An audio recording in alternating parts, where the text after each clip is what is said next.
that I can do some awesome things in your life, but the only way it's going to be done is if you get in this word and let this word get in you and let it transform your thinking.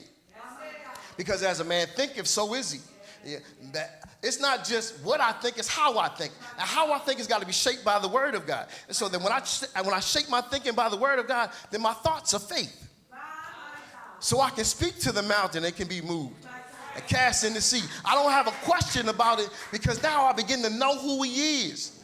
It's relationship. It's time spent with conversation. And once you live with the person, you really know who they are. You can say what you want, but you never know a person until you live with them. And can you stand the things they do or don't do? Are you going to put that away? Can you shut that door? Can you put your socks in the hamper? So you never know a person until you live with them. And see, God has never intended to live inside of a house. He intended to live inside of a man. That's it. It was his intent from the beginning. He had never intended to live so far away from man. He wanted to live right in the center of who we are. And so he looks at, I can imagine Philip looks at the eunuch. He says, look, we've been doing it, and we've been doing it by the pattern. Now it's time to be the pattern. See, God had told Israel, he says, now I want you to create a pattern. A pattern of worship. He says, now God is looking at man. He says, now I don't want you to practice a pattern. I want you to be the pattern. I want to be in you. I want to dwell in you. I don't want to live so far away from you, because as long as I live away from you, you can't do what I called you to do. You won't go where I tell you to go if I don't live on the inside of you.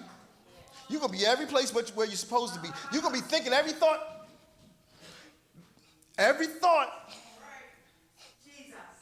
And so I have to bring all these thoughts captive.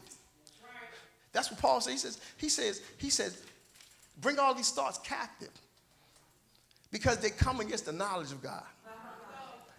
And see, the training gives me this knowledge of God. The practice gives me this knowledge. The relationship, spending real time with God. Wanting to be with God. Not just giving date night just because it's a formality, but it's not casual. This thing is real. You know, the worst thing in the world have casual relationships. Casual relationships produce real problems.